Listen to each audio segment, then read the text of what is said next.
Voici votre principale édition d'information sur la 95 FM à Radio Nour, présentée par l'équipe de mai. Maël Manomba, Adiza Adamou, Ida Ibinga. Bon confort d'écoute.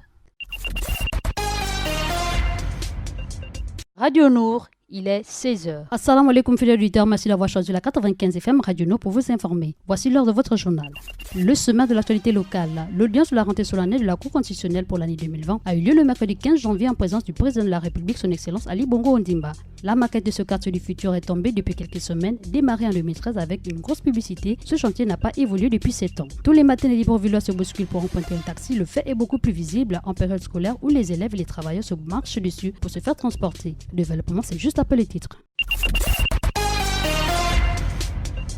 L'audience de la rentrée solennelle de la Cour constitutionnelle pour l'année 2020 a eu lieu le mercredi 15 janvier en présence du président de la République, son Excellence Ali Bongo Ondimba. Pour rappel, le 5 septembre 2019, Marie-Madeleine Boranso, la présidente sortante, a été reconduite pour un mandat de 9 ans à la tête de la Cour constitutionnelle jusqu'en 2028. Ce sera son dernier car au terme du dialogue politique inclusif d'Angondi en 2018, il a été instauré un mandat unique et non renouvelable pour le président de cette juridiction. En septembre dernier, toujours, 9 de ces juges constitutionnels avaient été maintenus et 3 avaient fait leur entrée à la Cour constitutionnelle suivant la règle de renouvellement par tiers tous les 3 ans. Il s'agit de François de Paul Adiwa Anthony, de Christian Baptiste Quentin et de Claude Menvoula Menzi. L'actualité se poursuit pour parler de la maquette du quartier du futur qui est tombée depuis quelques semaines, démarrée en 2013 avec une grosse publicité. Ce chantier n'a pas évolué depuis 7 ans. La grande banderole qui présentait la maquette de la marina ou baie des Rois au bord de mer de Libreville est tombée depuis quelques semaines. Les passants peuvent voir les barres métalliques qui se trouvaient derrière l'affiche géante. La banderole n'a sans doute pas pu résister à l'assaut des affaires adverses qui s'abattent actuellement sur la capitale gabonaise. En boucle d'actualité locale pour parler, tous les matins, les Librevillerois se bousculent pour emprunter un taxi. Le fait est beaucoup plus visible en période scolaire où les élèves et les travailleurs se marchent dessus pour se faire transporter. Comme dans toutes les grandes métropoles, à Libreville, la capitale gabonaise, le lever du jour rime avec empressement pour les populations. Les populations qui se lèvent tôt le matin pour se rendre à leurs occupations quotidiennes. Pour s'y rendre, ils empruntent des taxis pour le plus grand nombre. C'est là que le bas blesse, parce qu'il n'est pas du tout facile de prendre le taxi à certains endroits en raison de l'affluence de la clientèle et du faible nombre de taxis.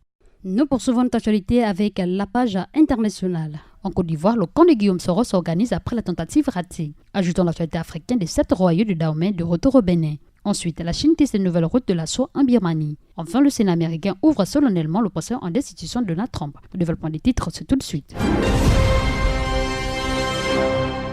C'est en Côte d'Ivoire qu'on déroule l'actualité internationale. Le camp de Guillaume Soro s'organise après la tentative ratée. Une nouvelle étape ce vendredi 17 janvier dans les poursuites engagées en Côte d'Ivoire contre l'ancien président de l'Assemblée nationale, Guillaume Soro, et 17 de ses proches. Le dossier va être examiné à la Cour de cassation. Depuis la tentative ratée du retour de Guillaume Soro à Abidjan le 23 décembre dernier, près d'une vingtaine de ses proches ont été arrêtés et écroués, dont 5 députés. Ils font l'objet d'une procédure judiciaire, notamment pour tentative d'atteinte à l'autorité de l'État. Ajoutons l'actualité africaine des 7 royaumes de Dahomey de retour au Bénin. Les collections du Petit Musée de la Récade à Lobozungpo au Bénin seront enrichies de nouvelles pièces, dont 27 royaumes de Dahomey. Une opération permise par un collectif d'antiquitaires parisiens. Petit à petit, le Bénin retrouve son patrimoine royal. Le Petit Musée de la Récade, situé à 10 km de Cotonou, va voir ce vendredi sa collection enrichie de nouvelles pièces. L'actualité se poursuit en Asie-Pacifique. La Chine teste une nouvelle route de la soie en Birmanie. Le président chinois Xi Jinping a visite officielle les 17 et 18 janvier en Birmanie. Les discussions porteront sur la construction d'un couloir économique qui reliera la Chine à l'océan Indien. Mais cette décision risque de rendre la Birmanie encore plus dépendante du géant asiatique, estiment les analystes. Rappelons que le président Xi Jinping arrive en Birmanie avec des dizaines de dollars. Le projet phare de Pékin est une gigantesque zone industrielle et un port en eau profonde. Retenons que 1,3 milliard de dollars sont prévus pour ce chantier situé dans l'état d'Arakan, dans l'ouest du pays. C'est en Amérique en beaucoup d'actualité internationale. Le Sénat américain ouvre solennellement le procès de destitution de Donald Trump. Le procès de Donald Trump s'est ouvert le jeudi 16 janvier 2020. Cependant, les sénateurs qui vont juger le président ont prêté serment au cours d'une séance particulièrement solennelle, en commençant par l'entrée dans l'hémicycle du Sénat du président de la Cour suprême. Notons que le plus haut magistrat du pays a lui-même prêté serment sur la Bible avec une certaine hésitation. Il faut dire que c'est seulement la 3e fois de l'histoire qu'un tel événement se produit au Capitole. Voici que je vous ai présenté l'actualité internationale. Place à présent à la page musulmane avec Adiza Adamou Issono. Assalamu alaikum Adiza.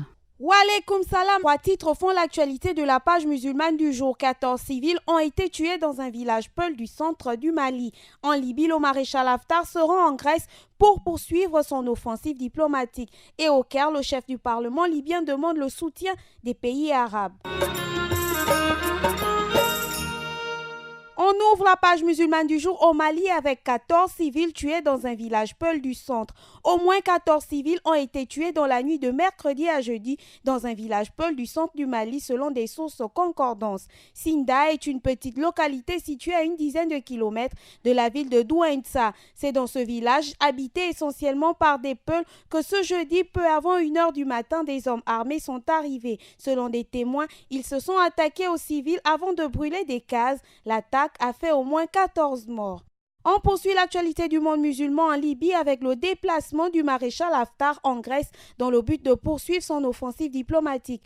Avant la conférence internationale de Berlin sur la Libye, le ballet diplomatique s'intensifie. Le maréchal Haftar, l'homme fort de l'Est, est en Grèce pour notamment y rencontrer le ministre des Affaires étrangères. Le général Haftar est ce vendredi en Grèce où il s'est entretenu avec le ministre grec. Le dirigeant de l'Est Libye n'a pas choisi la Grèce par hasard. La semaine dernière, dans un communiqué Chypre, l'Égypte, la France et la Grèce ont jugé de ces accords nuls et non avenus. Et donc la Grèce cherche à renforcer ses liens avec le maréchal Haftar.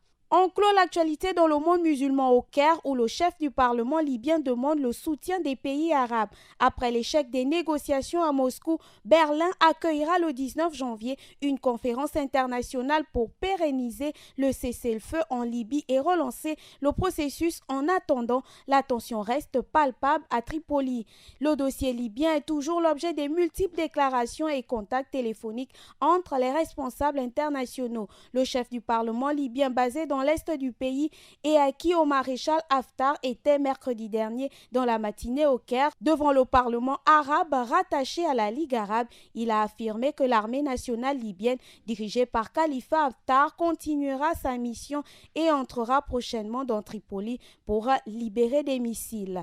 Voilà donc l'actualité du jour dans le monde musulman. On dit merci à Diza Damou, à la réalisation Axel Kumba et à la présentation Ida Ibinga. Merci d'avoir choisi Radio No pour vous informer et bonne suite des programmes.